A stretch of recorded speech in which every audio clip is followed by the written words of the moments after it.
Flip-hand phones, Babylons can't crack the code. What do YouTube? B Kelly back again with another banger video, and in today's video, y'all, I'm going to be talking about what happened to the past 10 #1 ranked international recruits according to the 24/7 Sports Composite rankings.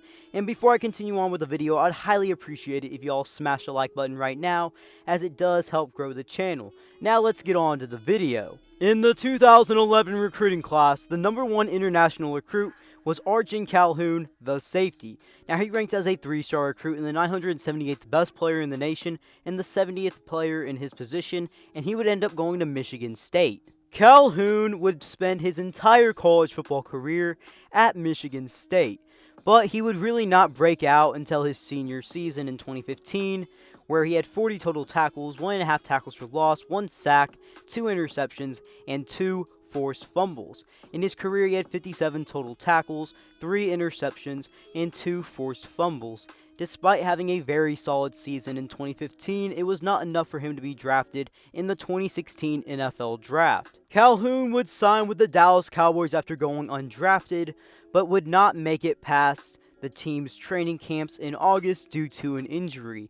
He would end up getting drafted in the second round, 17th overall pick in the 2016 CFL Draft by the Edmonton Eskimos, where he had a pretty dang good career while he was there, until he ultimately became a free agent in 2020.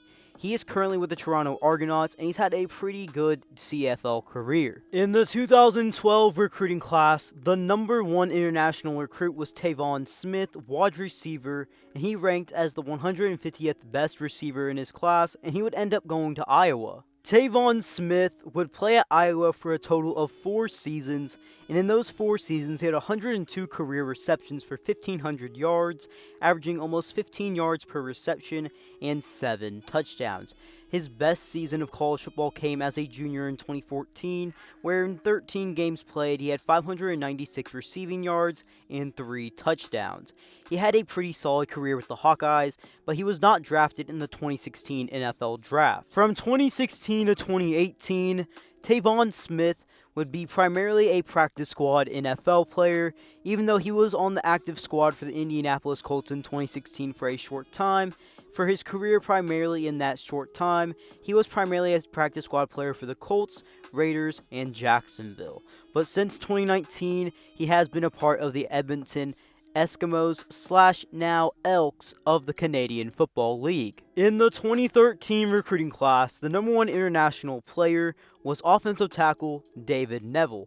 Now, David Knevel ranked as a 3-star recruit and the 412th best player in the nation and the 32nd best player in his position, and he would end up going to Nebraska. David would play in a total of 28 games in 4 years with Nebraska during his entire college football career. He would not be drafted in the 2018 NFL Draft, but right after he was done in Nebraska, he would join the Canadian Football League. He has played in the CFL for a total of 3 seasons, all with the BC Lions. From the 2014 recruiting class, the #1 ranked international recruit was wide receiver Brayden Dickey. Now, in this class, he ranked as a 3-star recruit and the 144th best player in his position, and he would end up going to Washington. Brayden Dickey would spend a few seasons at Washington as a backup before ultimately transferring to New Mexico for his senior season in 2018. And in his senior season at New Mexico, he had 6 receptions for 39 yards and 1 touchdown. In the 2015 recruiting class, the #1 international recruit was Neville Gallimore, the defensive tackle.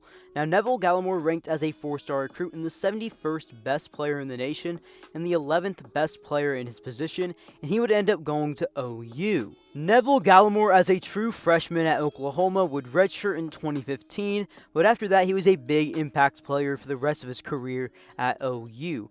Now, in the 4 years he was playing there, from 2016 to 2019, when he was actually on the field, he played very well, as he had a total of 147 career tackles, 17 tackles for loss, 8.5 sacks, and 5 forced fumbles. Neville Gallimore in the 2020 NFL Draft would be drafted by the Dallas Cowboys in the 3rd round. In this past 2020 NFL season as a rookie, Neville Gallimore would play in 14 games for the Cowboys, starting in 9 of them, and he played pretty dang well as the nose tackle for the Dallas Cowboys. Now, in his rookie campaign, he had 28 total tackles, 11 being solo, and 4 tackles for loss, including 4 quarterback hits and half a sack, and even 1 pass deflection. He showed a lot of promise in year 1, and it's looking very good for his career so far as he's starting to show a lot of potential as a Dallas Cowboy. Coming out of the 2016 recruiting class, the number 1 international recruit was wide receiver Chase Claypool. Now, Chase Claypool ranked as a 4-star recruit, the 172nd best player in his class, and the 33rd best player in his position, and he would end up going to Notre Dame. Chase Claypool would spend a total of 4 seasons at Notre Dame. In his career, he had 150 receptions for 2,159 yards, averaging 14.4 yards per reception, and 19 total career touchdowns. Now, he had a huge breakout season as a senior in 2019, where he had 1,037 receiving yards, averaging almost 16 yards per reception, and 13 touchdowns. He was seen as one of the top receivers in the 2020 NFL Draft, and he was taken in the 2nd round by the Pittsburgh Steelers. Chase Claypool, as a rookie in the 2020 NFL season for the Steelers, would play in 16 games for them in the regular season, and he had a really good rookie campaign, as on 62 receptions, he had 873 receiving yards and 9 touchdowns through the air. He showed a lot of promise in a very stacked receiving room of the Pittsburgh Steelers, and he looks like someone that has a lot of potential to be one of the top receivers for them in the next few seasons, especially if he can catch more footballs, as he does kind of have a bad catch percentage, as he did drop quite a bit of passes this season, as his catch percentage is only 57%. But the thing is, if Chase Claypool just gets better at that part, he's definitely someone that can have a few 1,000-yard plus receiving seasons for the Steelers. In the 2017 recruiting class, the number 1 international recruit was defensive back Benjamin St-Juste, who ranked as a 4-star recruit, the 338th best player in the nation, and the 39th best player in his position, and he would end up going to Michigan. Benjamin St-Juste's football career at Michigan was not very long before he transferred to Minnesota, where he really made the name for himself at the collegiate level. At Minnesota, he would have a very good 2019 campaign, where in 10 games played, he had 45 total tackles and 1.5 tackles for loss, including 10 pass deflections. In 2020, he only was able to play in 5 games due to a shortened season in the Big Ten and college football in general, and he had 14 total tackles this season and 1 pass deflection. In the 2021 NFL Draft, he was taken in the 3rd round, 74th overall pick by the Washington Football Team. In the 2018 recruiting class, the number 1 international recruit was defensive lineman Julius Welschof out of Germany. Now, he ranked as a 3-star recruit, the 28th best player in his position, and the 645th best player nationally, and he would end up going to Michigan. Julius has been with the Wolverines of Michigan since 2018, but in 2020 he saw his first meaningful playing time as a member of their football team, where he played in 6 games in 2020, and he had 6 total tackles, half a tackle for loss, and half a sack.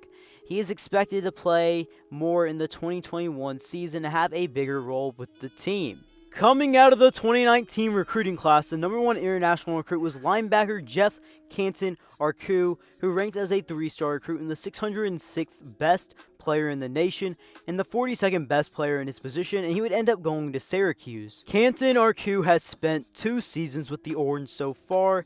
As a true freshman in 2019, he was primarily a special teams player, and he recorded 1 total tackle.